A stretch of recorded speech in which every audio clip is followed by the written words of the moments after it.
Hey, what's going on, Damien? What's happening, bro? Good to see you, man. You good? You good?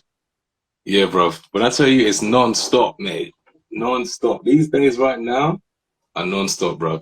So Yeah, I'm glad to get on, man. Glad to catch you. this was good. That's what I like to hear, bro. 2023 rolling down the hill for you, yeah? Yeah, we're getting some momentum. I will say that, That's good. Making me want to get a cup of glass of water as well. Get that.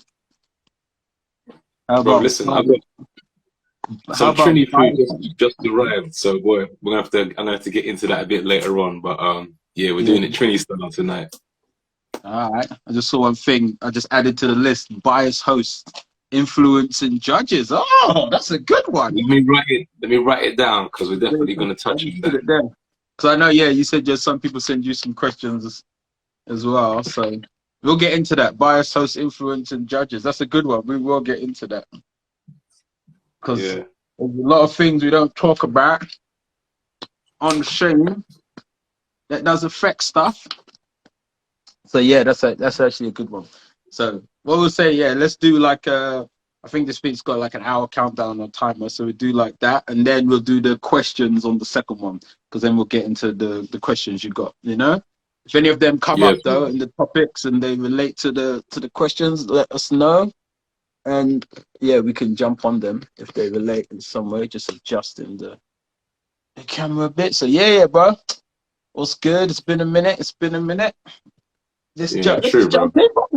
Let's officially kick it off. So yeah, hosting, man. The man, Mr. Damien. Mr. Do you still go by? Was it Tin Man? Yeah, Tin How are your Man. aliases, Still, bro? What's all your aliases? I know you got more than one. bro, I get called a lot of different stuff, man.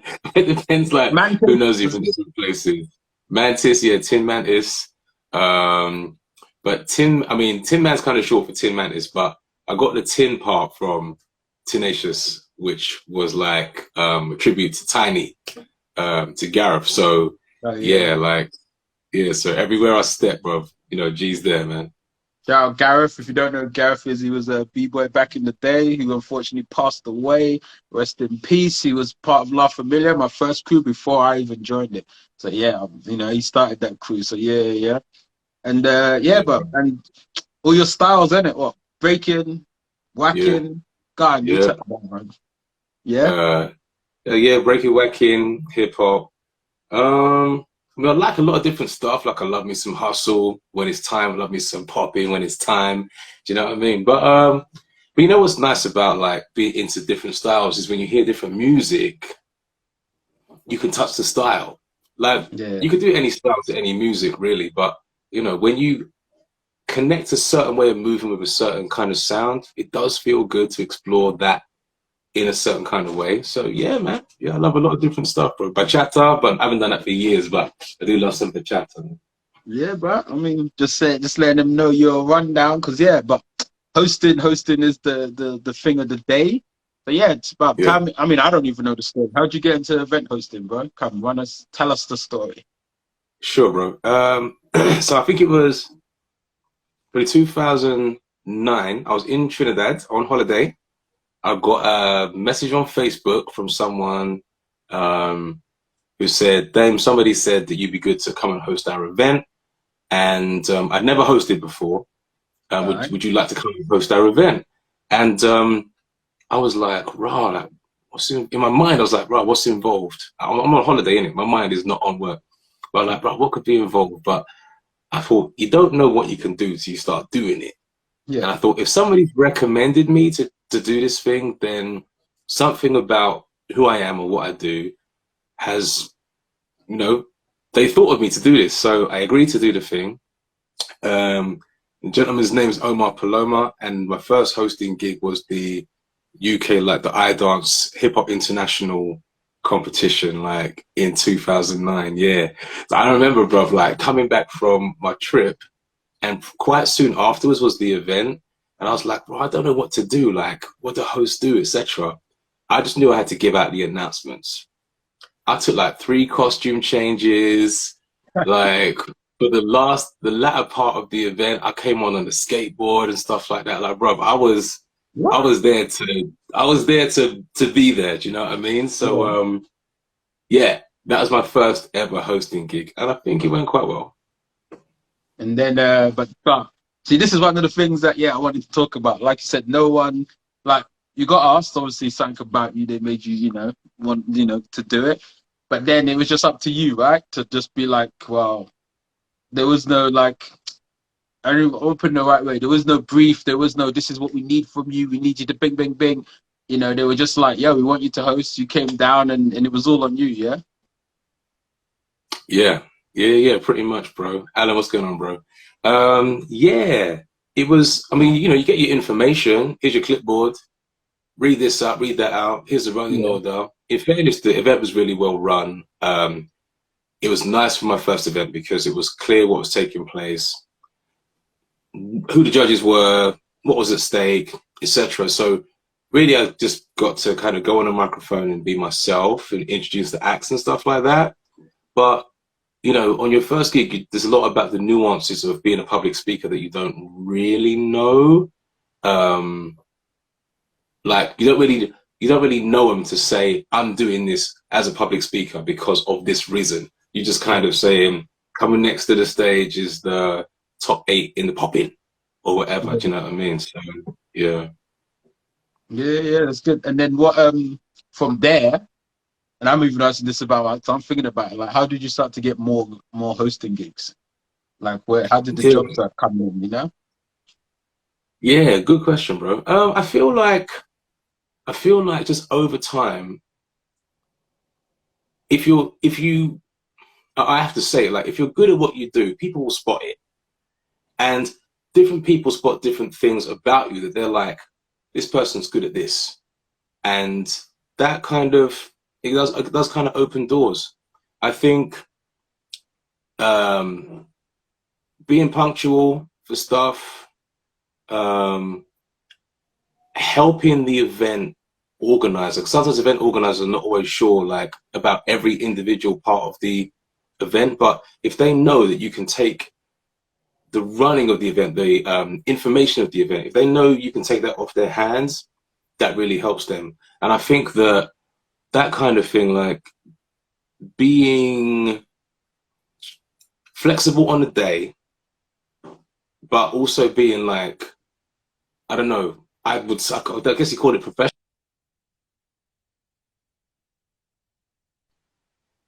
I could take it on. Dame, here's a slip of paper. Please, can you add this to your normal announcements? I can add it. Or then we've had to rearrange the order. So this event's now going to be before that event, but this person hasn't yet arrived at the venue. When they do arrive, we're going to have to slot it in. You have to kind of like process that and then keep the show going. And so I suppose like small things like that have made it so that people have booked me for different stuff. But like, I don't just do dance events. I post like bar mitzvahs. I've done panel discussions, stuff on screen and stuff like that. And yeah, I guess you just gotta keep speaking, bro. Keep speaking, find your voice, and other people who that voice resonates with will catch the vibe. But then, because I have got a question that relates to what you just said, and make a note. Mm. But to go back a little, because if you're doing bar mitzvahs and stuff, though, is that off Yeah, word of mouth, or did you actually going through someone to get those gigs? Because to go from a dance event to a bar mitzvah is like, yo, which did they come to the dance event and go, we like that guy, we wanted to come to our bar mitzvah? Do you know what I mean? Like, how you get in different yeah, hosting jobs in different fields? that's a good point. I feel like I mean, I've danced at a lot of bar mitzvahs and bat mitzvahs in my Okay. time, and eventually somebody says, "Dang, we want to book you to dance this event, but DJ doesn't like speaking. Do you mind going on the microphone as well, doing the announcements?" By the time first got asked to do that, I started to build momentum as a public speaker anyway, doing other stuff. So I was like, yeah, of course, no problem. And then on the bar mitzvah circuit, you start to get booked as a host outright as well. So yeah, yeah. I think that's how I kind of got into it, through being a dancer at Yeah, bar and mitzvahs. Yeah. yeah, that's good. And because you see, that's the interesting thing, which I think right now where dance is, is one thing that like I'm trying to get to point, like how people get into these positions, because I think it can go both ways, right?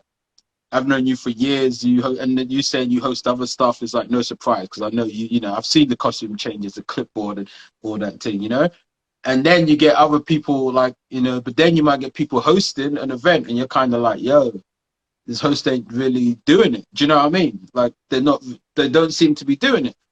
They're not doing the job like, you know, you've seen other mans like you or Swifty do on a certain level, you know. But then when you talk to them, you're like, oh, but they just got asked to do it, and maybe they, you know. And so there's two sides. Like number one, maybe they didn't they don't have the knowledge, or number two, they don't have the personality that you have. But they're like, well, fuck it, I'm bringing costume changes.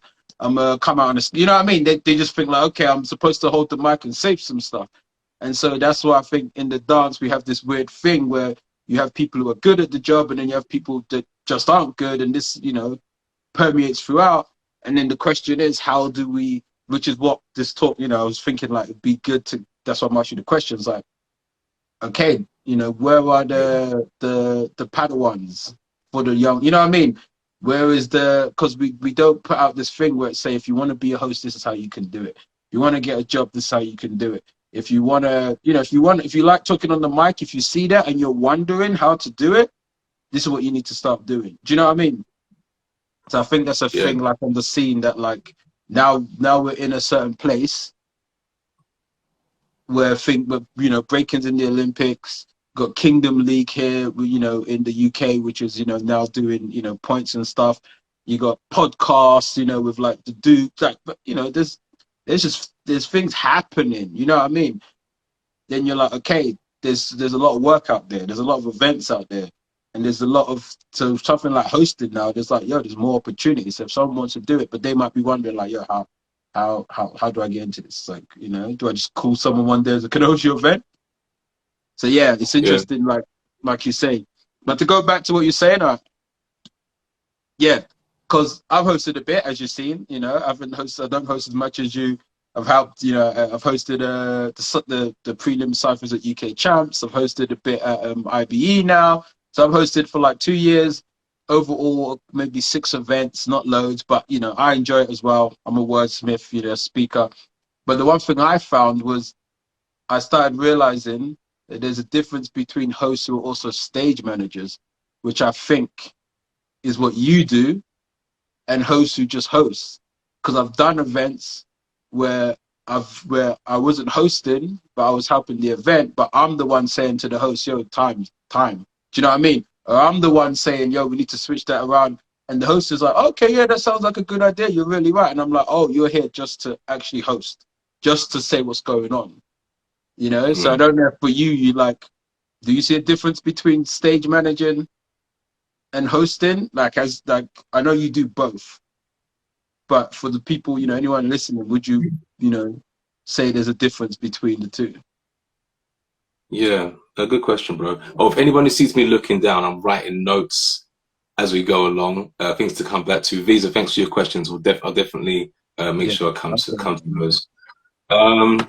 Yeah, bro. I think for me, it's hard to come to an event, just speak and roll out. Like if that's all I end up doing, no problem. Yeah. Right? They're hiring me. I think sometimes hosts forget their most important job is not hyping. It's not like the most important thing for a host to do is give information so everyone knows what's taking place. That's it. You're essentially laying the table for the event. And if it's an event where you've got to give a lot of announcements and give feedback or shout out some sponsors or whatever, then make sure you do that. If it's a party, you know, Debo's DJing and like you pump your hype in the party, then yeah, you're saying a couple rhymes, you're bigging up some people, you're getting people screaming, someone dropped a credit card or whatever, like, do you know what I mean? It's different, but the information you're giving at a party is designed to get people up, get them buying drinks, get man and woman talking and raise the DJ's profile and stuff and just amplify the energy of the party.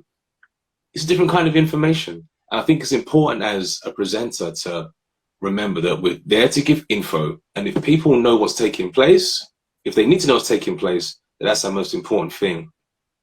What you mentioned about stage managing and everything is kind of like that, but more. Sometimes you go to an event and the event organizer will be like, we've had 50 extra signups. And before in my mind, the event organizer now kind of moves down the pecking order. If they want to have these 50 signups, these 50 people came out of nowhere. If they still want to run this prelim or whatever, I'm going to two people, the judges and the DJ. I'm saying to the judges, this category is just blown up. Can we manage? I'm saying to the DJ, this category is just blown up. Can you manage? And if those people agree that they can take on the load, then I say to the event manager, let's run with it. Yeah. And that's the kind of thing I often find myself doing at events, is just trying to keep the wheels oiled. Yeah. Sometimes you'll go to an event and you will know that the event manager, the person who's running the event, knows we all got to be out of here by 8 p.m. or they're going to start charging us like $5,000 an hour or something like that. Yeah. So when you know that, even though you've done your part, you kind of feel like, okay, where can I like save some time to get the event going, try and get us out before 8, try not to make the dancers or other people who are involved feel super rushed, and just make everything like nice, warm and cozy. It's not always easy to do. But I think that's something you pick up over time. If you have an interest in like really excelling in your craft, I think many of us who are like good at something are also good at peripheral things related to that thing. And that's how we spot excellence, or that's how we spot prowess. You're like, this person is dope at this thing for these peripheral reasons. Maybe they're funny, maybe they dress a certain kind of way, maybe they've got catchphrases. It could be any number of things that make that person more than just what it says on their tagline. Do you know what I mean? So yeah, bro, stage management as a host is real. If you wanna, you know, eventually you get to it, even at the highest level, like Mo Gilligan was hosting the Brit Awards the other day or something like that. Let's believe, I bet he didn't get to just give information. Like, there must have been someone in his ear saying, you got to do this, Mo, we need a 40-second fill here, etc., etc. You are on the fly making that event work. And, you know, rarely do you get to just turn up, and the event rarely finishes the way it started. So you got to be kind of ready. Yeah, that's the interesting thing again, because I think in dance, like, this is the information that needs to get given out. So you know, because I think, so you know what you're getting into, because stage managing, technically, it's a separate job. Like you say, if you had the Brit Awards, the host ain't managing the time. The host is being told the timings, and someone else is keeping that going. The host is there to present, like you say, present the information, keep it live, you know, and a good thing you say, like, depending on the event is how you might keep it live. We need them to buy drinks. Cool. You know, tell them what time the bar's closing. Tell them it's a 2-for-1, you know, it's happy hour. Or we need them to stay hyped and do, you know what I mean? There's so many different things. But like at dance events, if you're hosting, you might have to be a stage manager, depending on the event, you know what I mean? And you might have to do that, because in reality, if they, you know, you're the face, and they'll be asking you as the host, like, what's going on? What time is this finishing? What's this? Or you'll end up at the end with the event manager being like, yo, hurry up, we need to go. And you can't be like, well, you added 50 extra people. Do you know what I mean? You know? So it's kind of like, yeah, I think that's important that people know that dance events at the moment, when you turn up, you should probably ask them, like, do you want me to keep timings? Do you want me to check with the, you know what I mean? Or is there someone else that's going to do it? Obviously, IB is like a big event.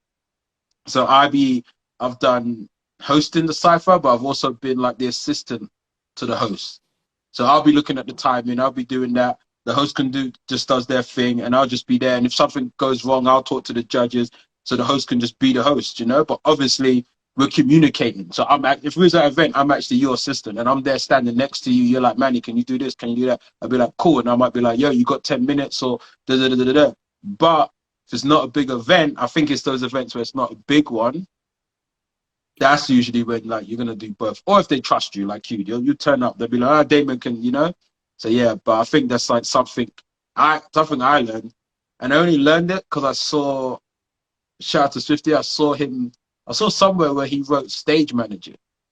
And I was like, oh yeah, man, he's not just hosting. That's what I was, you know, so yeah. But to go on the skill thing now, let's get onto the skills of a host. And I'm gonna ask you 2 questions actually to start with.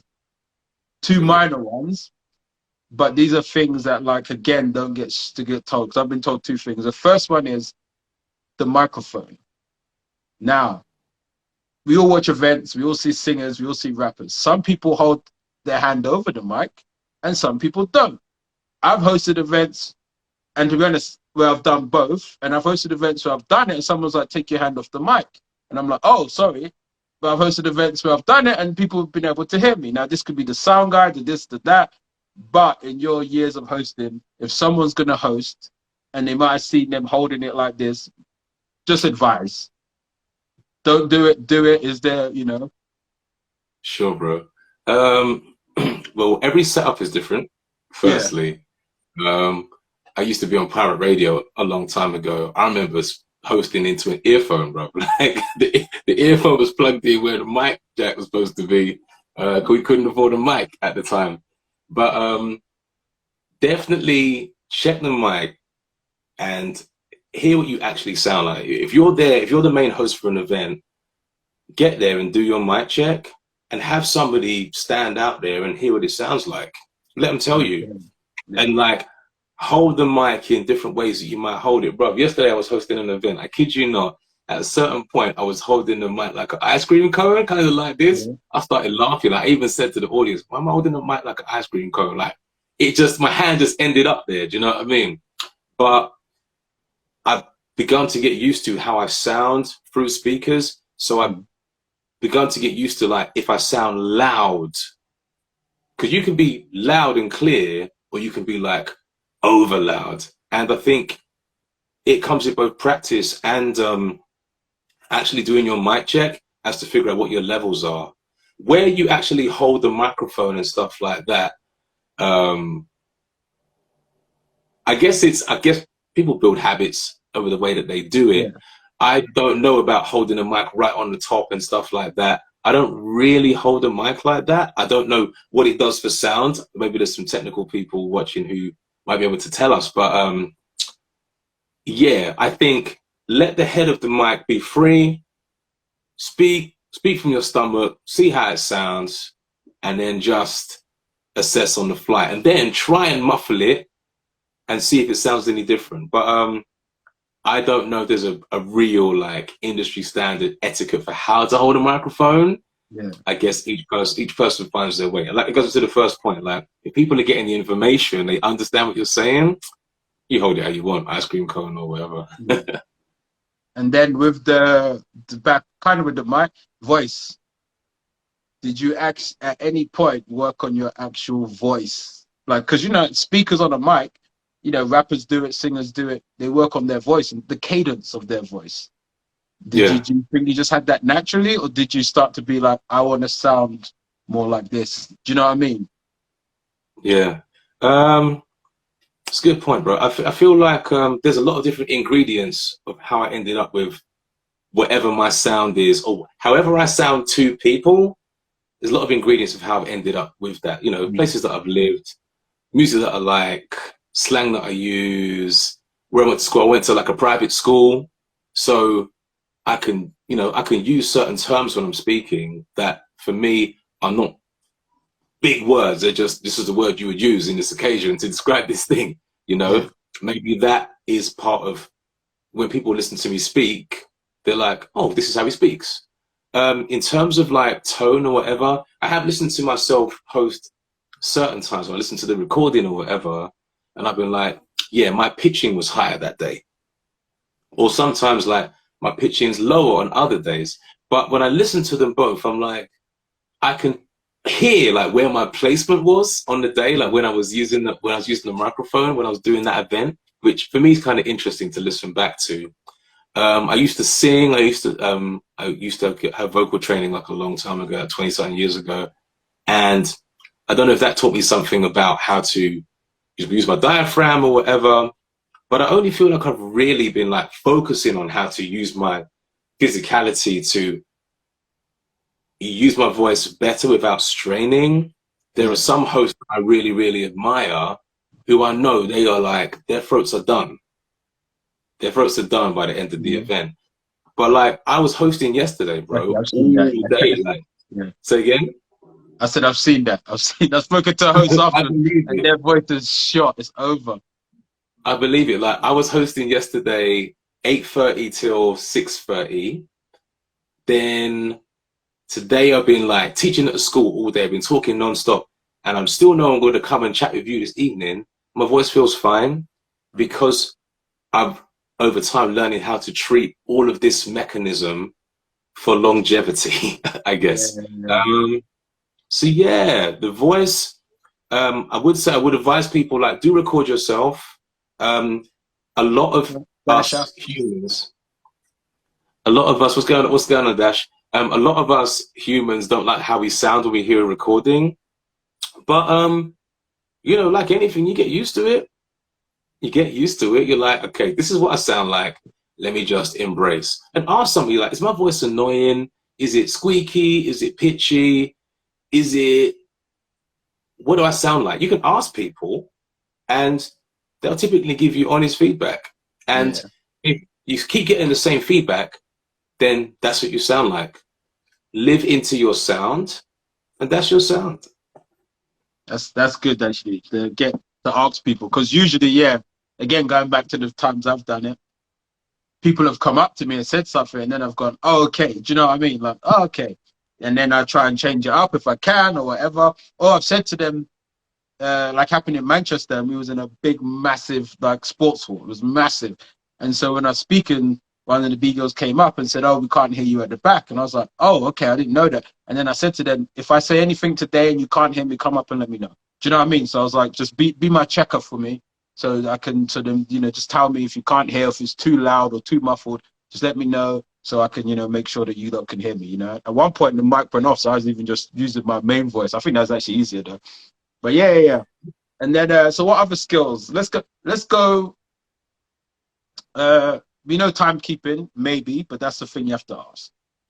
But if someone said to you, "I want to be a host," what would be beyond the, also like be on time, be polite, you know what I mean, professional, those things aside, what would you say, well, you need to learn these things or have these skills or develop this if you want to be a host at, let's say, dance events, because most of the people watching are dancers. Well, you know, we're in the dance scene. Yeah. Is there any skills you would highlight, even just 2 or 3? Sure, bro. For me, this never goes out of style. For me, is I am not afraid to mess up, bro. I am not afraid to mess up. If you are not afraid, if you are unafraid to mess up, you will enjoy yourself. It is that simple, because everyone knows everyone makes mistakes. And most people in the audience would never, ever switch places with you. If you went around with that microphone and said, "Here, take over," I'm telling you, the seas would part. So if you have that in mind, that nobody else feels more qualified than you to do that role on that day, on that stage. And you're like open to like making a mistake once in a while, it's cool. Like, bro, I was at the event yesterday. I had like 70 people sign up for the battle. There's 10 names on each page, I'm just reading out people's numbers. I missed a page of numbers, and a parent and her daughter came over and said, "Oh, I think you missed the 10 between 100 and 110. This is me." I looked at them. I looked at the paper. On the microphone, I said, "I made a mistake. We're going to come back to it." People started laughing. We got on with the competition. Sure enough, I put them people in the next section. They did their prelim. Nobody went home thinking, "Wow, Damien messed up the order." It was like, you got to dance. You danced maybe a minute and a half later than you thought you were gonna dance. Like, messing up's okay, bro. Everyone messes up. So for me, most important thing in terms of your personal management, like on a day, don't be afraid to mess up. What are you saying, Mish? What's going on, Claire? Don't be afraid to mess up. Like, you're probably gonna be okay. Secondly, take your time. Take your time. Let your points be heard, and don't be afraid to say to the audience, "Is that making sense?" Or say, or like, "Do you get me?" Or "You understand?" Or "Are you with me?" And then you can add. Then you can add on. Say, "If you're with me," say, "Yeah, yeah." See who's awake out there. Then you can have a call and response with the audience. But like, take your time and create dialogue with your audience. Definitely don't build a barrier between you and your audience. Like, if you can see people, look at them. Debo, what are you saying, bro? Jax, what are you saying, bro? If you can see people, like, look at them. Like, talk to individual people. I've done it bare times. Like, for me, I guess it's just my style, and everyone's different. Some of us presenters want to just give information, look straight out, give the info, tell people to clap, come off stage. But when you make connections with people in the audience and somebody else who you didn't make a connection with comes and says to you, "That was the best hosting I've ever seen." Bearing in mind that a lot of events, the hosts are invisible. Like, nobody comes to say to the host, "You were dope." They're like, "Yo, who got to the final?" Or like, "Here's the party person," or whatever. But when someone comes and says to you, "You made this event something," it means that you've actually made a connection with the audience at large, unbeknownst to you. Yeah? So, yeah, don't put a barrier between you and the audience. Actually connect with people. Yeah, take your time. One thing I would say don't do, this is probably my biggest don't, is don't drain energy from the audience, because their energy is finite. The audience's energy is finite. How you might drain their energy. I'll give you an example. Like, so you go to an event, the host is saying, "Make some noise." The event's just started. You start making noise. After you've been sat there for 4 or 5 hours, unless something very like powerful has happened, you're probably not making as much noise as you did at the beginning. Unless something happens where you're like, "I'm making noise for that." For me, like, when I have an audience in front of me, I've got to give them a reason to make noise. And typically that is drawing attention to something about the event that they should make noise for. Like, sometimes you'll hear hosts say, "If you're from South London, make some noise." There's a reason to holler. Yeah. But just telling people to make noise, there's only so many times you get to do that at an event, whether it's a party, birthday, club, anything. There's only so many times you get to ask of the audience's energy, because more often than not, they're just sitting there watching the show, and it's hard to get your hype up when you're doing that. So if you're going to ask for stuff from the audience, give them something. Sometimes I'll get everybody up, or I'll ask the DJ. I talk with the DJs a lot. I'll ask them to put on like Cha-Cha Slide or whatever, bro. Best believe, unless you're at the most hard back breaking or crump event or something like that, if you time it right and the crowd are lagging and you say on the microphone, "All right, I know everyone's a bit tired, but the final's coming after this. We've got to get the energy up. I'm going to put on the song. If you know what to do, just do it." Bro, best believe, if Cha-Cha Slide comes on, a couple people going to jump up and do the Cha-Cha Slide, bro. Because we all know the dance. It's easy to do. Your mind doesn't have to be involved. It's a proper social dance, and it's unconnected to the seriousness of what's taking place. Bro, best believe the Cha-Cha Slide, the electric slide. People hate the Cha-Cha Slide, bro. I know you hate it, bro. But D, tell us though, like, put the track on. It's for them, not you, D, bro. This is what I'm saying. Even though I'm sure you hate the song, D, I would also imagine that you've been at events where you're like, for this crowd at this moment, Cha-Cha Slide would pop. And part of being a host is and being a DJ, of course, is being able to read the audience and figure out what they need at that time. That for me is important, bro. So I hope that was a couple of things that answer what I think. A couple of things that I think are important to consider as a presenter. Yeah. And yeah, just bring your whole self to the event. Come back to UK. But yeah, now what you said, for me, to be honest, you know, when we're like, we try, you know, we want to keep it like in the middle. But this is, you know, especially in dance, for me, if the host ain't connecting to the audience, then you're not hosting. You know what I mean? It's like I've worked in events, and there's events where, yeah, you're just there to come out and give some info. But that's an event where they're like having a dinner, and you're there just to tell them some stuff. But if it's a dance event, everyone's come because they want to get in, they want to be involved in this energy, you know?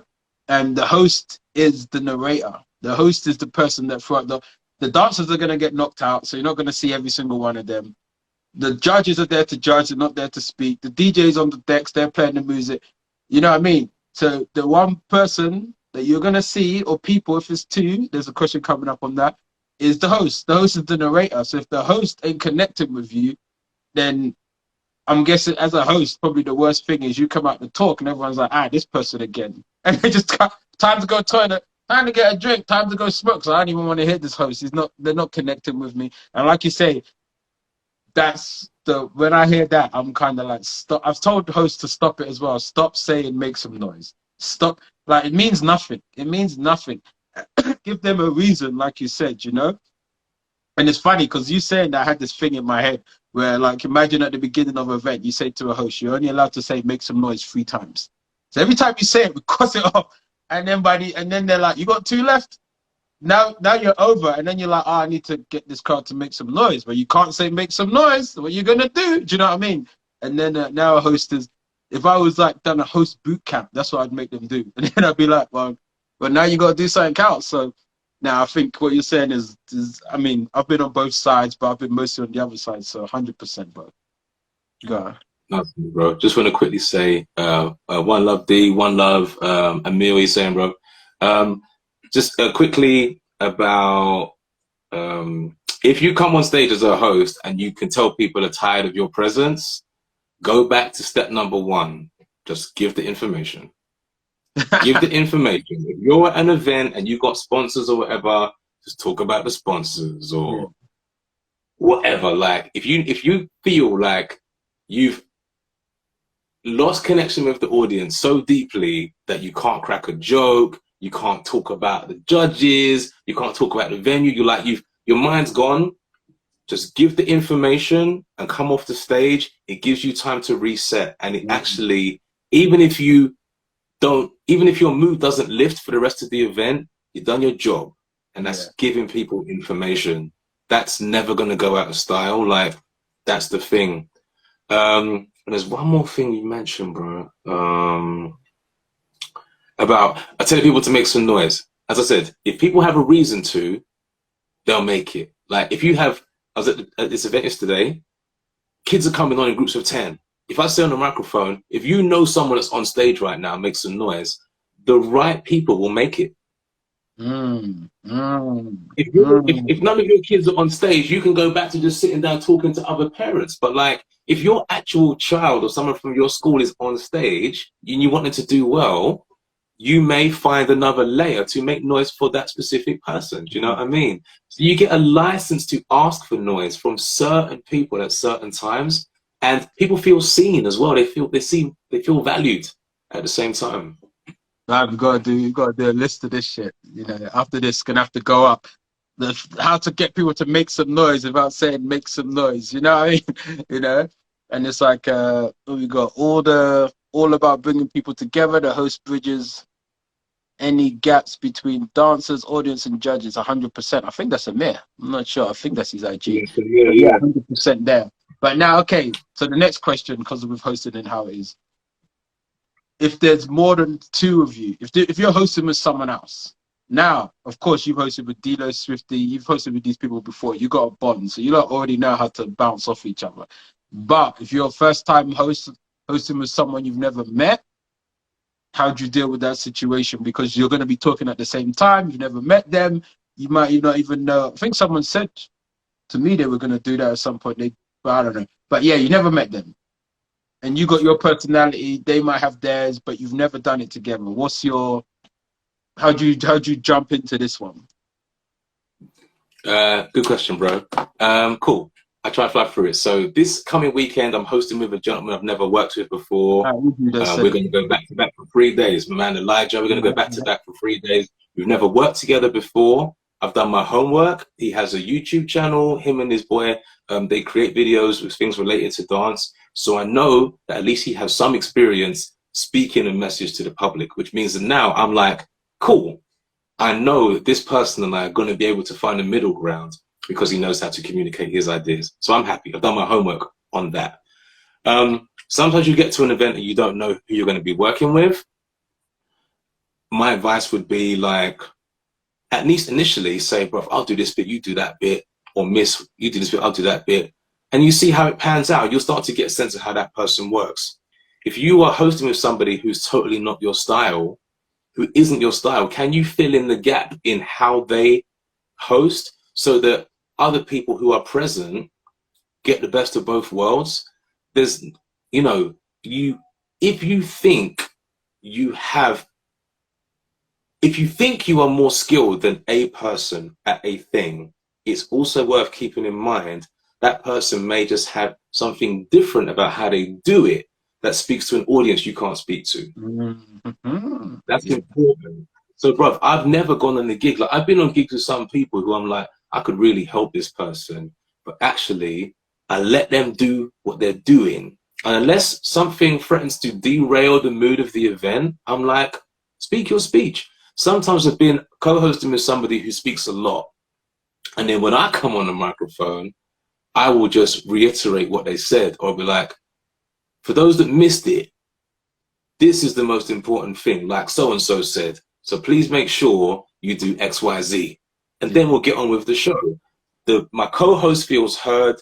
The audience are informed. I've stayed true to my style. They've stayed true to theirs. And the show goes on. You know what I mean? So when you're hosting with others,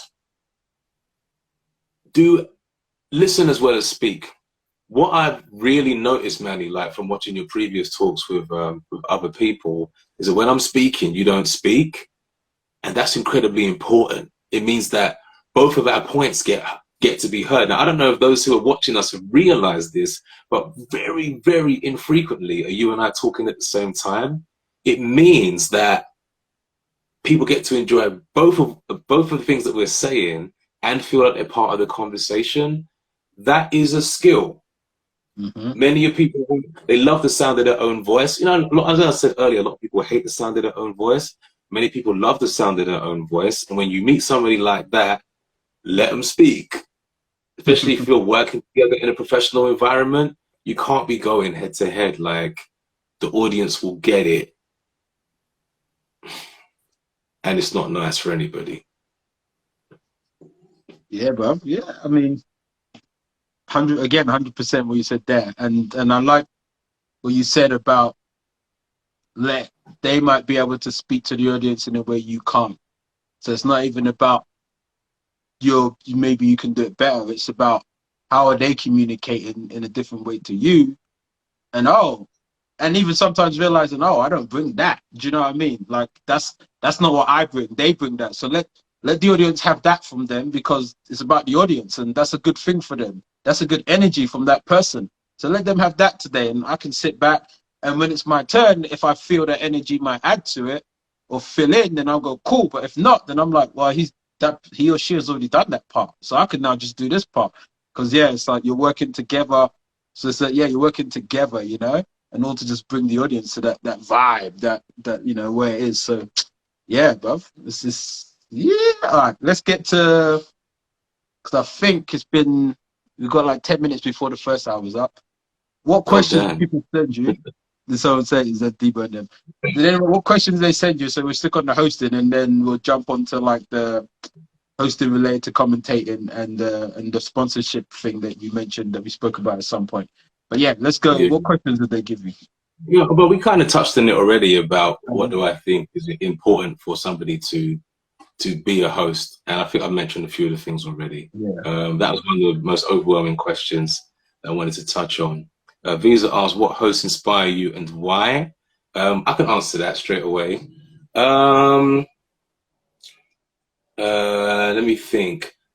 Kimberly J, first time Kim used to host Jump Off, and I was like, yo, I want to host Yeah, this.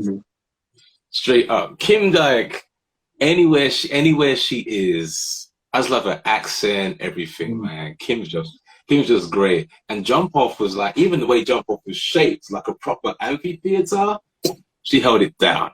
Yeah. So yeah, definitely Kimberly J. There's a guy in New York, I believe his name's Castro. He's a popper. I believe his name's Castro. If I'm incorrect, please correct me, my brother. But I remember going to Step Your Game Up in New York one time, and he said, he was hosting, he said on the microphone, don't hold back or you get left back.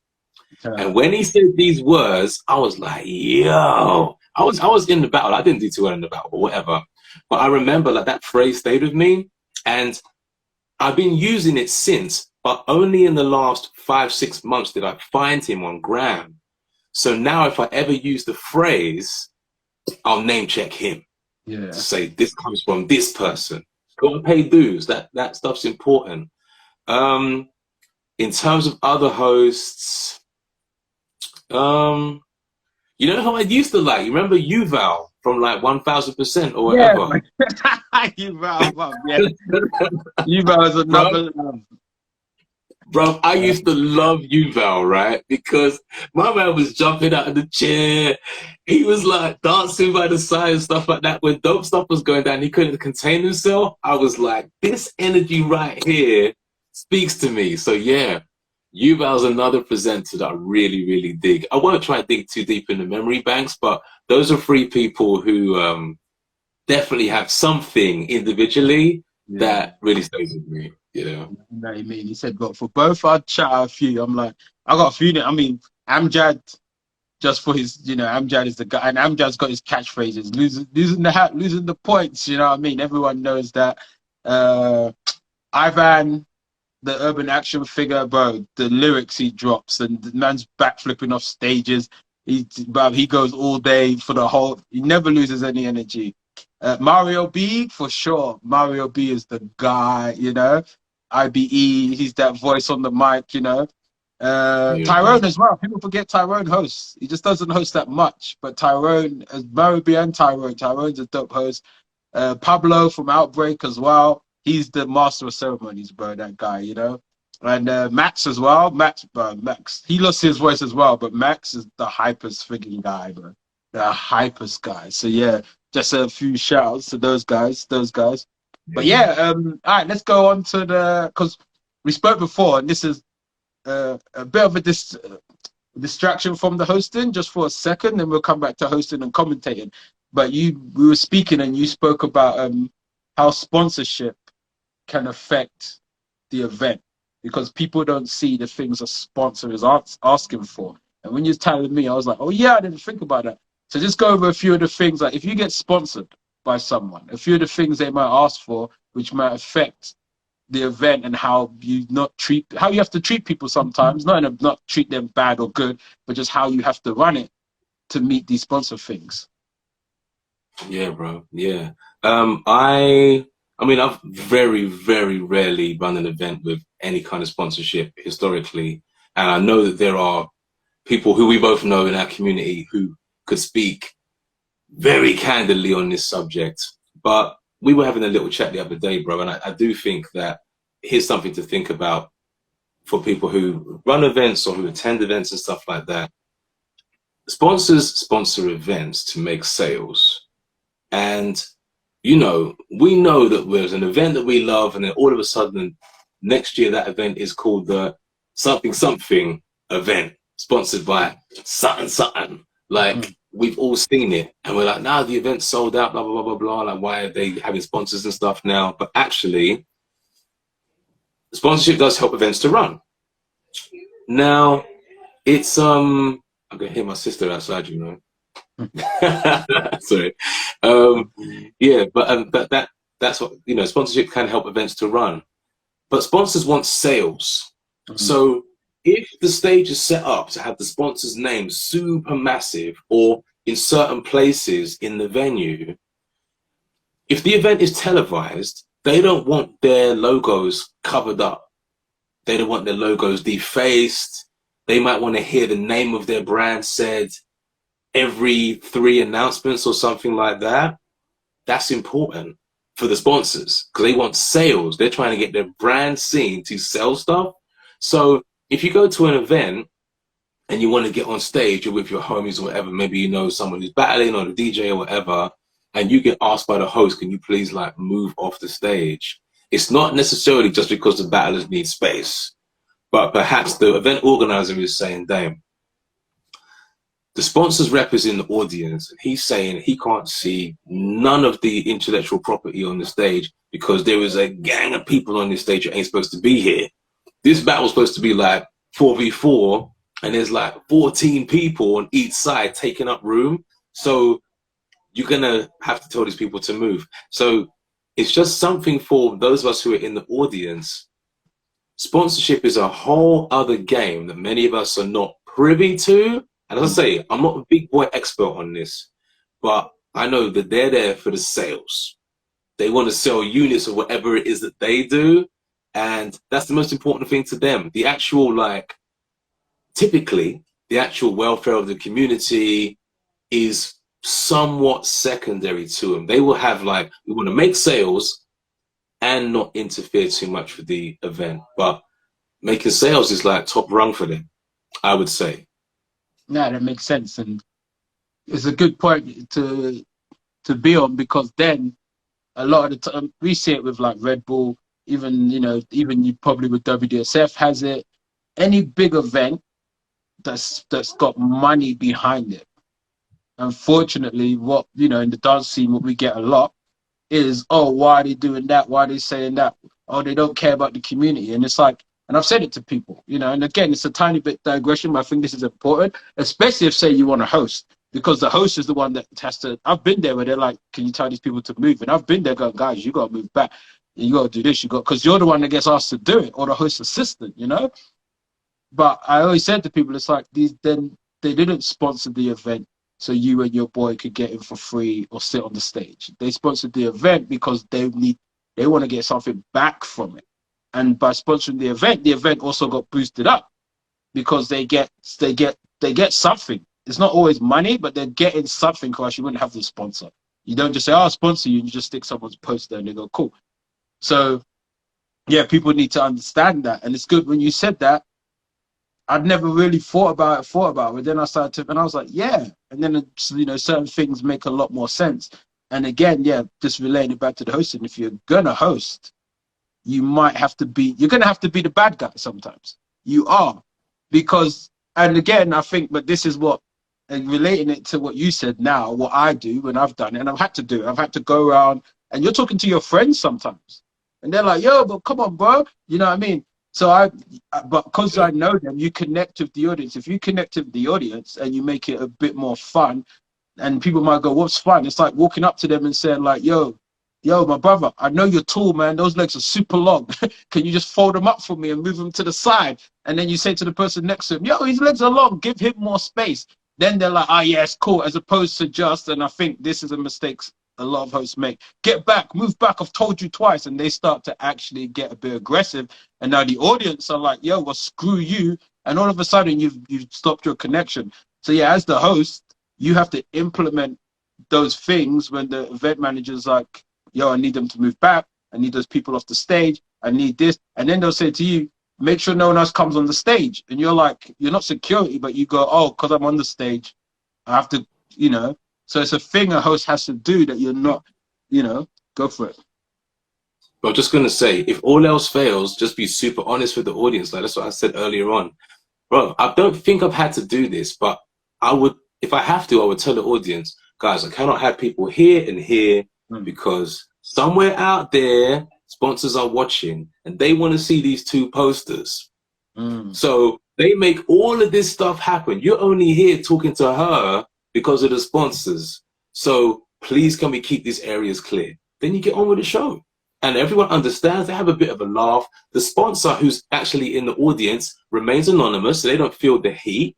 You've taken the heat, given the information. You've been honest with everybody. So now the next time you have to say to someone, they know sponsors are watching. Even if they don't really care, they respect that they understand the chain of events of why they're being asked to move. And people are normally more accommodating when they understand what's going on.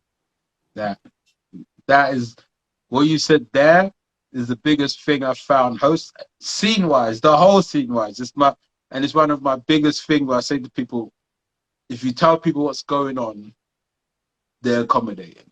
Like talent, and that's for me hosting, that's the one thing I make sure I always brought in. I always tell people what is happening, what's going, and why am I asking you?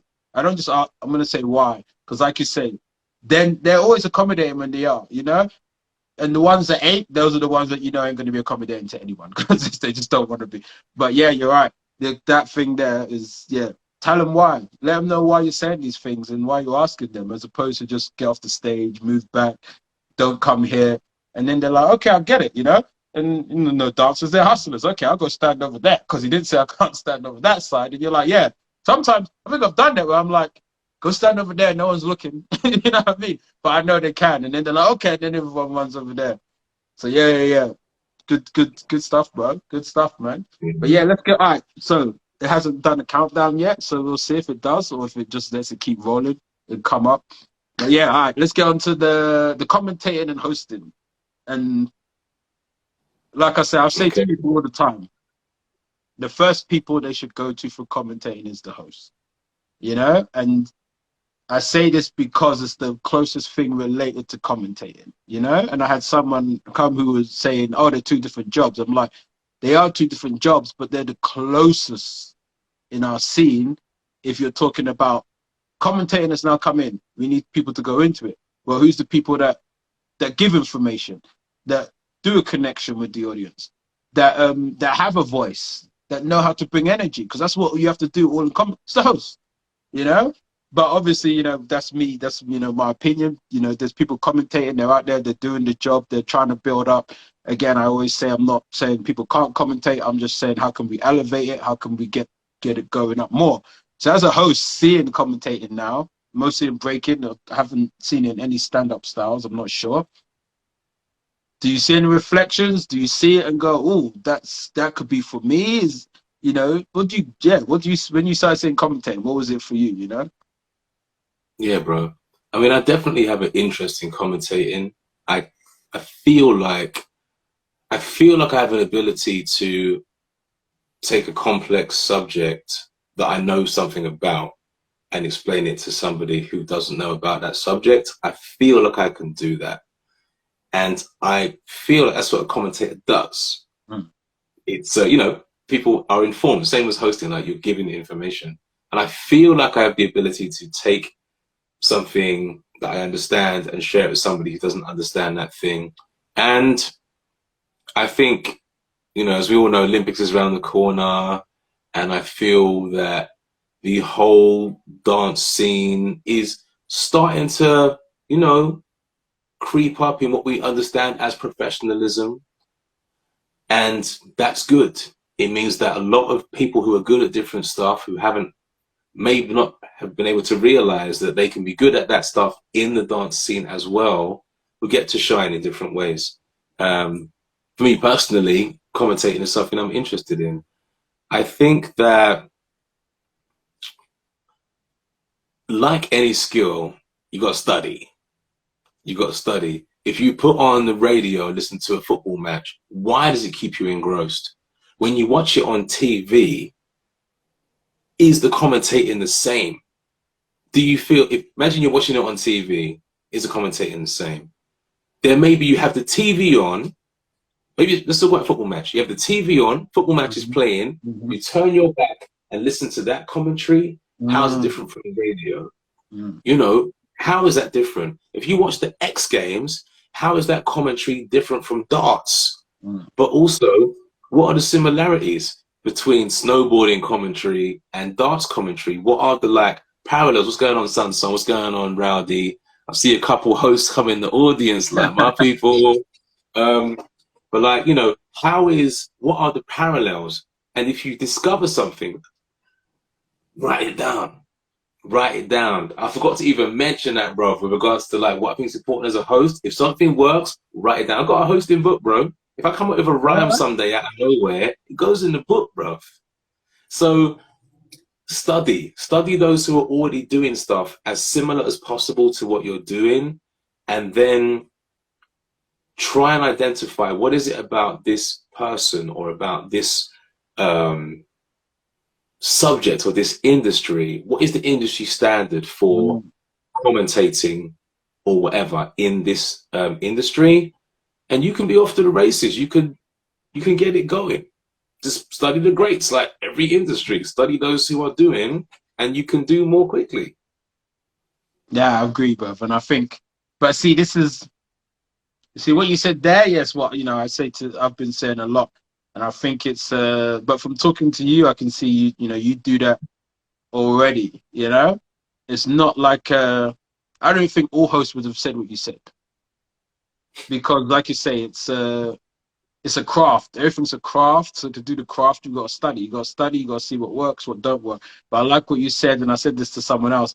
I like what you said about if you turn your back and you're listening, because the one thing that I think is important is that people understand commentating and even hosting.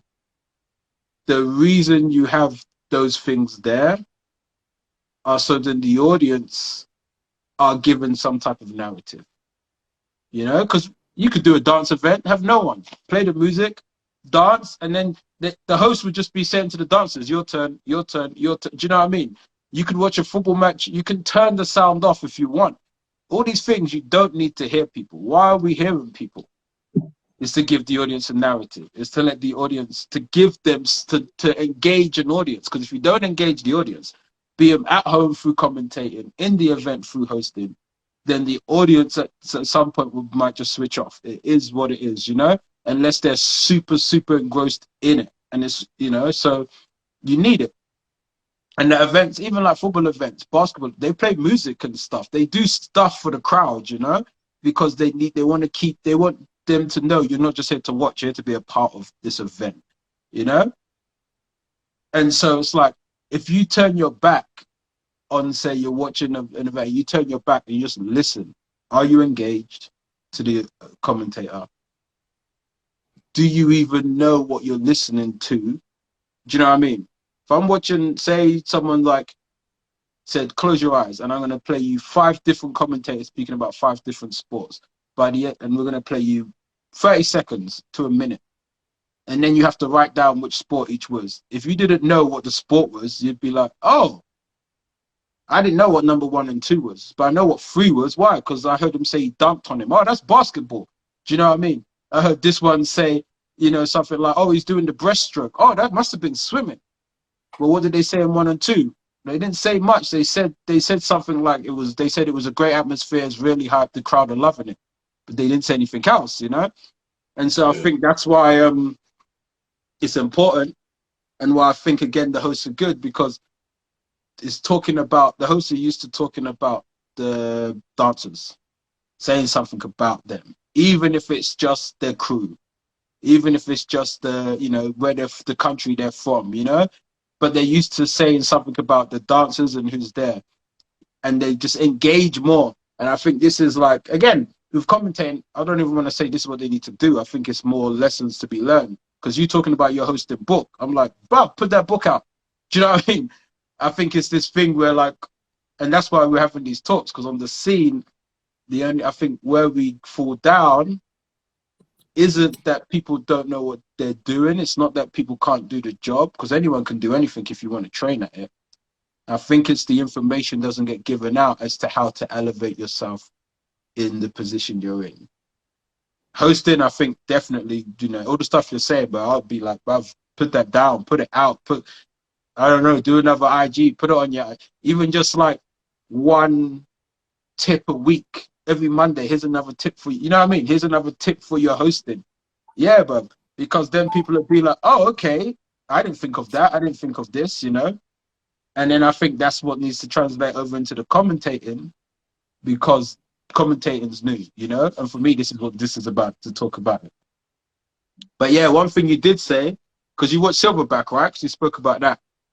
Yeah. And go over a little bit what you got from Silverback watching it. Bro, I'm really the 2000. So I say it was what, 2006 or 2006 Silverback that Profo commentated with Candy. I gotta look up the two others.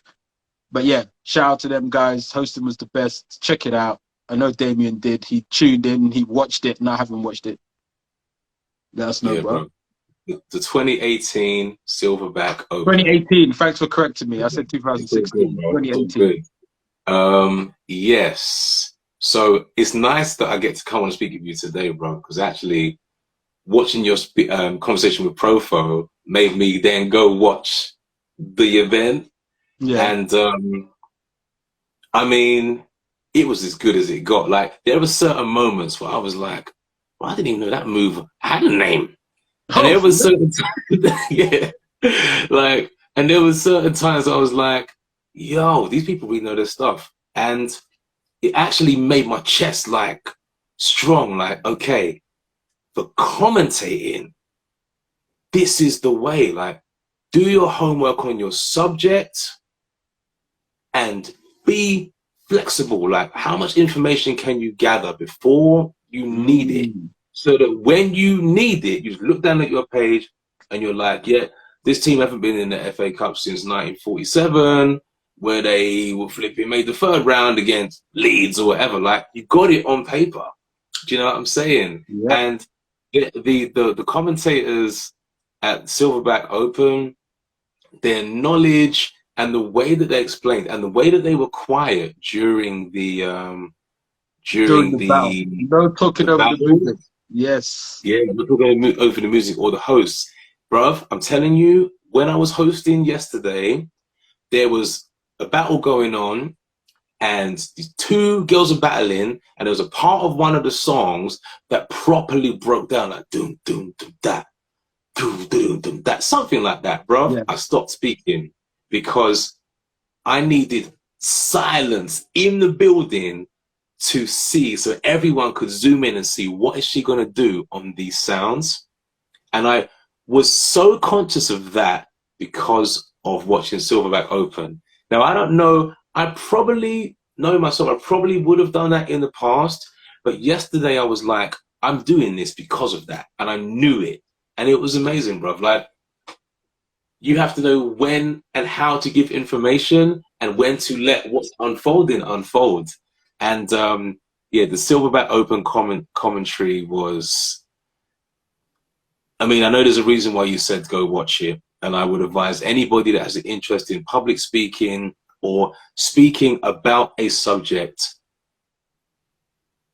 for those who may not know everything about that subject, it was a really good watch. It was a really good watch. And it makes me want to go in the lab and level up my research game. Yesterday at the event, bruv, I took half an hour to go on each of the dance schools that are competing, go on their website or on their gram, find out where they were from and what they had done recently. I found out one school had opened a new studio recently. Like, I was finding out stuff. One of the team, the girl had a birthday 2 days ago. I found it on the Instagram story. Like, and when I said this stuff on the microphone, people felt boosted. Jeez. So you can't beat research. Like, if you do your homework, people notice. And yeah. It hits. No, that's good. It's like, and for like anyone listening, I'd say there's levels, because I was watching UFC yesterday, Sunday, yeah, that came on, and they have 3 commentators, and one of them is the main guy who knows like all the stuff. You know what I mean? Like, they had 2 of them, Joe Rogan, Daniel Cormier. They're, you know, they commentate. They know their stuff. They know their knowledge. But John Anik, if you want to look up John Anik, bro, this guy's levels. You know. he's got all the info. And at one point they said something like, "Oh, this fighter lost to this person in 2018," and my man was just like, "Boom, here's the name." And then the commentator was like, "John Anik, always on point," you know what I mean? But he's he's the main analyst, so he comes in with all the. And I remember one time they cut to the desk, and he just had all these colored post-its with info. And he was saying something, and then he would take the post-its off and put it to the side. And I'm like, oh shit, he's lined up the info. Like he's got it going, you know? He knows what's to be said. So it's like, I think that's what you're saying there, and what I'm saying, like research is king, research is key. But if people are listening, being like, oh yeah, but do I have to go deep? It's like, no, you don't have to go super deep, but you have to decide what type of commentator you want to be. For me, you're either bringing the info or you're bringing the entertainment. You can't be doing neither. You know what I mean? You gotta be, and they call it the color commentator, and the color's the one to bring all that fire and jokes and this, that. Or you're the analysis, and they're the ones that bring all the info, the insight. You know, you'd be watching a so and so won Rebel BC1 in 2016. These two have already battled twice this year, like you said. You know what I mean? And then it's like, but I think it's important to pick which one. And even as a host, I think as time goes on, like you say, because commentating is only at certain big events, technically an event, it's the host. It's the host who's going to be doing this. It's not anyone else. So even as a host, you should ask yourself, like, what host do I want to be? What do I want to bring? Do I want to bring loads of info? Maybe it's not your thing, but then okay, but then where's the vibe? Where's the personality? Because dance, that's what dance is, right? It's a vibe. It's a thing going on. And I remember, yeah, even I was asking myself at IBE when we done it last year. I think the first day, I done some hosting. And then I went back to the hotel and I was like, oh, did I like that? Did I like this? There's a couple things I want to do different tomorrow if I get the mic again. Because I wasn't sure if I was going to host the ciphers. You know what I mean? I want to try this. I want to try that. And then the next day I was like, cool, got my time. All right, now let me try some new things, you know? Because I was just like, who do I want to be on the mic? What do I want to bring this crowd? What do I want to bring this audience? And the biggest thing I didn't want to do is I didn't want to say cliche lines. Make some noise. I was trying, but I was like, I don't want to say make some noise. I want to find other ways to get these people into it, you know? And no, again, nothing wrong with saying it if it's the right time, but I just wanted my own lines, like an Amjad. Do you know what I mean? So like you say, I think, yeah, something like Silverback Open is important to watch because you start to see the different ways we can present what we do. And that's the one thing the world hasn't seen, which is in your hands. It's in anyone's hands who gets a mic. You get to present this to the world. You get to tell them the narrative, you know? And it's like, again, coming back to you, when you're there and I don't know if you think of it that way, but when you're presenting dances to the public, is there something that you truly want to bring out? Like to just give them, like, if you've never seen this before, this is what I want you to go away with, you know? Yeah.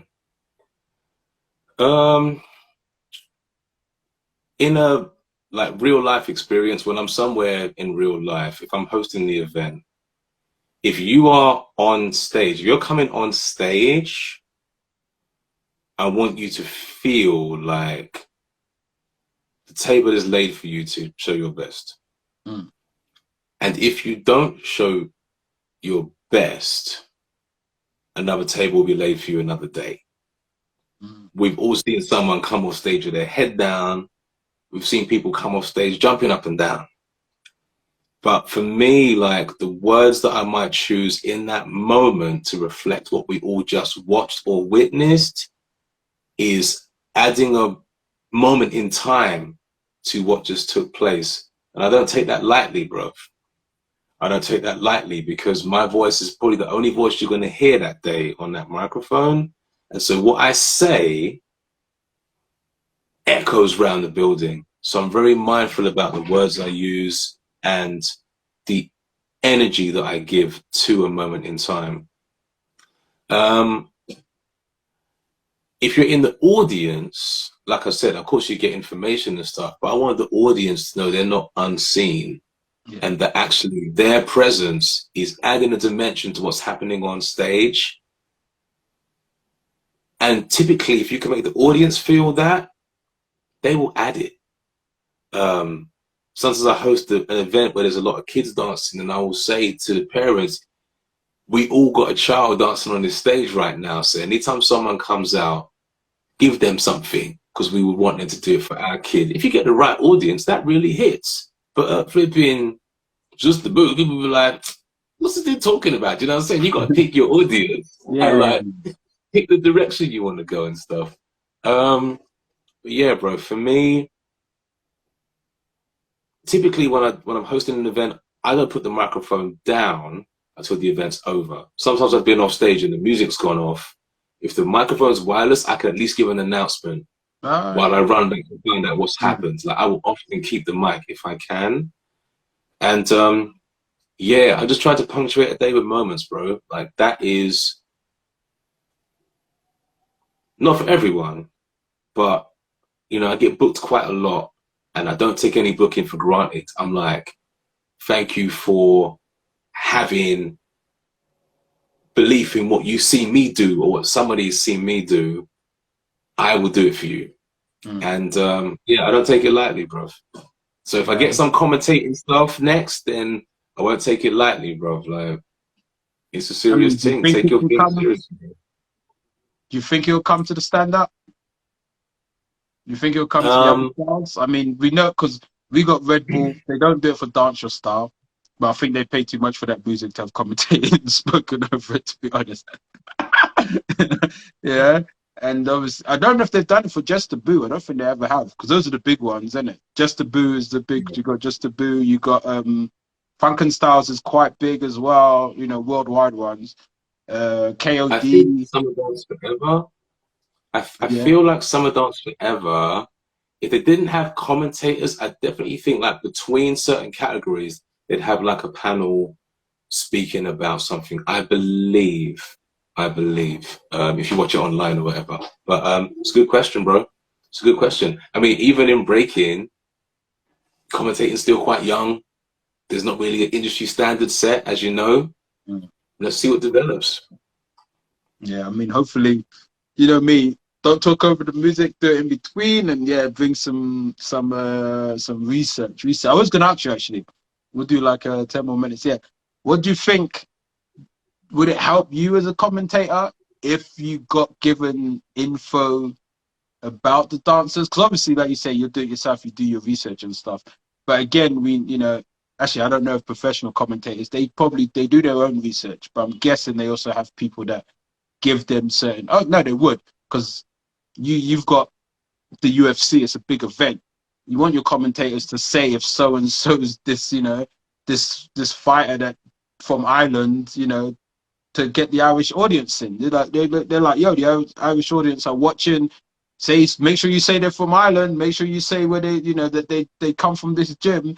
So would it help? Do you think it could be a good standard that organizers started, you know, giving this info to hosts and saying, here's some info on the dancer. You know, this is their city. Let's shout them out. Let's say this. Let's say that. You know, just because, you know, just to help the vibe or bring the crowd into it a bit more. You know. I do think it'd be worthwhile, bro. I do think it'd be worthwhile. I appreciate that event organizers might have a lot on their plate, and I also appreciate it if you do sports commentary for the BBC. They may have a whole research team who are like, here's your notes for the day, outside of what that person may already know about that particular industry or event. But yeah, being given information could be useful. It means that as a presenter, you feel more armed.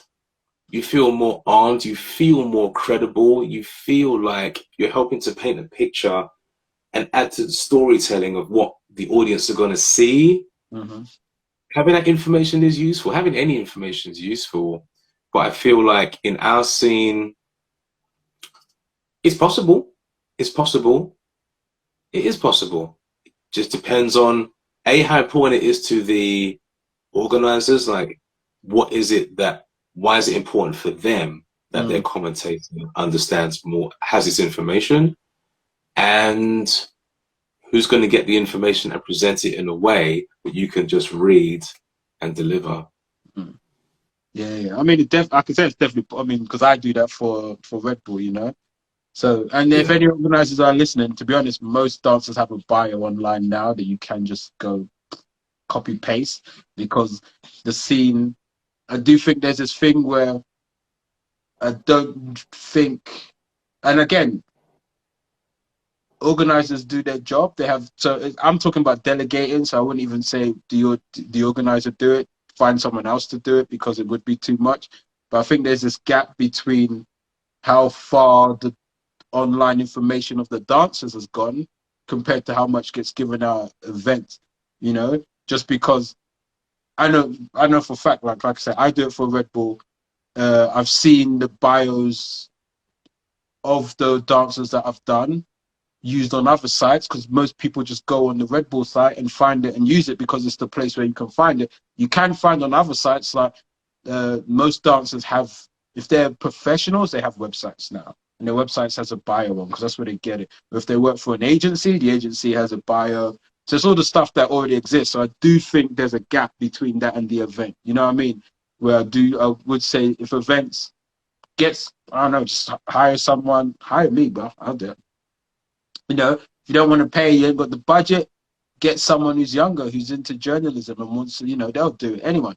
But I think there's a gap. And I do think if we want the scene to step up, that info that you see at sporting events, and, you know, and even just events, because I know people don't like sport, but yo, artistic events, skateboarding, all of this, if you're listening and you watch them, you usually hear more info about who you're watching. Why?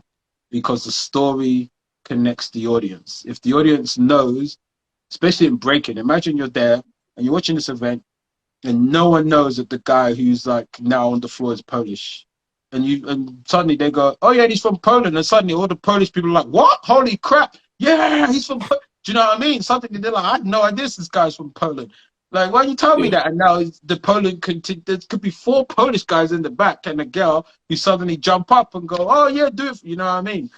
So yeah, I think that's it's hard to get things into the scene, but I think that's another level that we need to step up to, because the information exists. It's online. Dancers they got IGs, man. In their IG, it says 3-time world champion. You know what I mean? It says it in their IG bio now. So when you putting them up, it's like you can copy and paste most of this info. And I can tell you now, like, people connect more because they start to understand. But yeah, just a thing asking you to see if hosts, you know, would appreciate that. And then there's something else I was going to ask. What was it? Dancers history questions plus. I was just talking about, yeah. It's gone out of my head, bro. But yeah.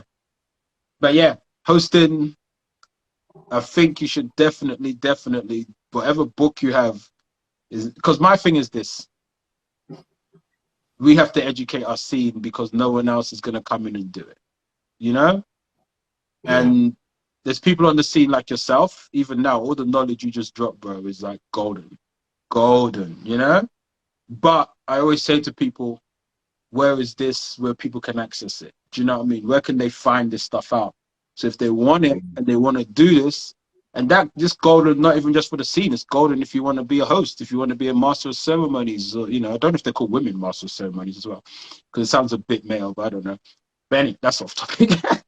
But yeah, it's golden if you just want to host. You might want to host outside the scene. You might want to host inside the scene. You might be interested in speaking publicly on stage and engaging an audience, you know?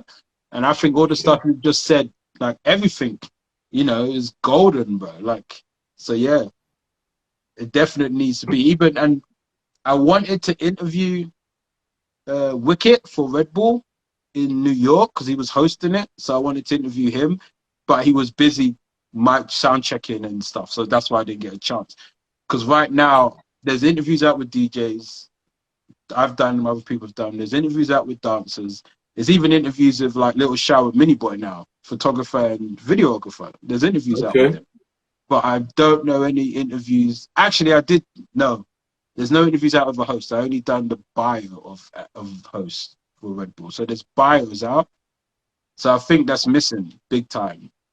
You know. All So right, yeah. bro. I mean, I'm happy to speak happy to speak on my personal experience. But yeah, there is a gap there, bro. I mean, here's I don't know if this is scary, Mm. but I do think it's poignant. I rarely in the last 10 years have been like, yo, I'm really worried about losing out on hosting gigs. Like, Mm. I've rarely felt like that, bro. Rarely. And the gigs that I don't get or don't get booked for, typically they can't afford me. And that's fine. If I'm being honest, like, if you love what you do it anywhere. Like, for me, it's not a problem. If I'm free, then jump on for half an hour, like, just while I go do something. Like, yeah, no problem. If I'm here, give me the mic. It's not a problem. Like, Yeah. still got my pirate radio rhymes in the bag if necessary. Put some garage on. We can get busy. Do you know what I mean? But yeah, like, I haven't for a long time. Yo, it's getting tight out here. And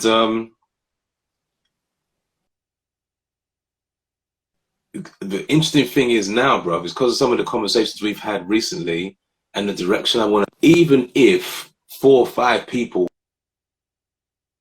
jumped up on the scene now who were like hungry, they were hot, they were had their own pop in that wanted to do this or the next thing, bro, not feel threatened because I actually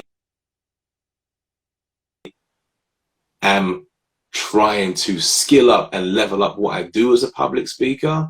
Mm. And if you're always trying to improve what you do, you don't watch competition because you're on your own thing. Do you know what I mean? Yeah. And more so now than any time I remember, I'm quite hungry to improve, and that feels good, man. Yeah. That's the old Michael Phelps meme when he's swimming and the other guy's looking over it, and they say winners focus on the finish, and it doesn't say losers. It says something about other people focus on the winner. You know, that's what it's about, right? But Yeah, yeah, man, it's been good. It's been good. We've done an hour and a half. But yeah, bruv, dope knowledge, bro. Dope knowledge. So we'll wrap thank it up. But now, but seriously, even if, like I'm saying, even if you just put out like Monday tips, here's one every Monday. I'm telling you now, like, you know that thing, like when there's a gap in the market, filling that gap is the thing that like is missing. And for sure, there's a gap for like knowledge on hosting. It's not out there. I don't see it anywhere. I've done it, but I learned on the fly, or someone whispered something in my ear, but there was nowhere where it's just like, oh, I can go here and find out these things, you know? Even down to like, should I hold the mic like this or like that? You know, because I'm like, well, I saw that person do it and they could hear me just fine. Next event they can't. But then you say, but as a host, I've never been there to be like, oh, sound check. Can you hear me at the back? Go to the back. No one said that I should be doing this. And now you tell me, I'm like, well, duh. I've done enough events that people are sound checking. Why am I picking up my mic and just being like, can you hear me? Can you hear me? Can you hear me? Do you know what I mean? So it all adds, bro. So I've learned today. Gonna help me if I get a bit more hosting. And yeah, bro, I say put it up. Well, quickly, first of all, I feel it. I think I'm gonna do it.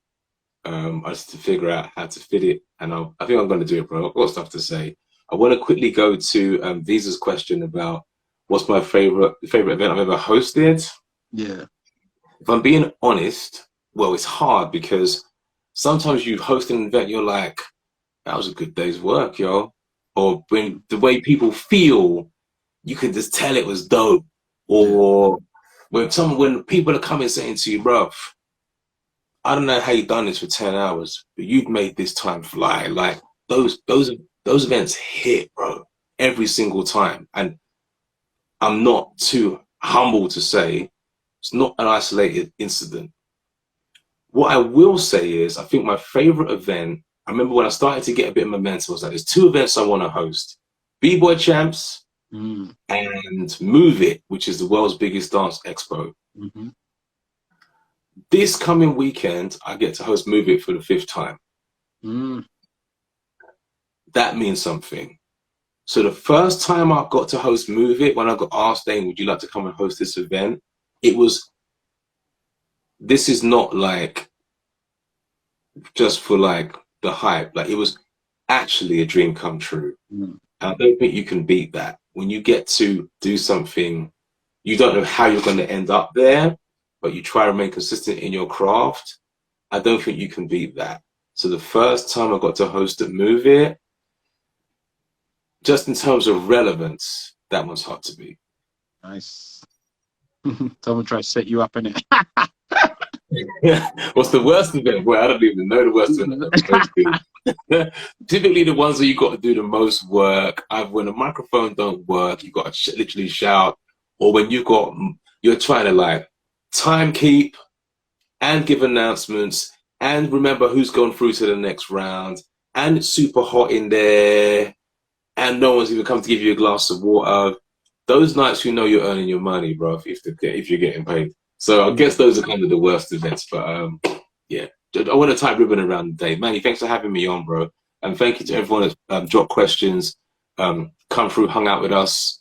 If you come in, dropped out, come back, we really appreciate your presence. And yeah, like you know, I love what I do. I got into it by accident, but I paid attention to how it felt. And as long as it feels like this, I'll keep going. So thank you, Manny, for having me on to speak, man. How we do, bro. Thanks for the knowledge, bro. Real talk. That was knowledge. That's what I love. And I'm a guy about knowledge. Give the knowledge. And if we give the knowledge and we build with it, bro, the scene can keep going. And I think that's the only thing missing. Knowledge and how to build with it, you know? So, yeah, it's all love, bro. I'm going to put this up on YouTube. It'll be up there. After this, I'll share it straight to IG as well. Because, yeah, put it up there. And, yeah, man, let's keep it going, bro. And I'll be waiting on the little bits of knowledge, bro. Or I'll be hitting you up, DMing you if I need it, if I got any questions as well, bro. Every time, bro. All right. Peace out, people. Enjoy the rest of your week. Laters. Nice.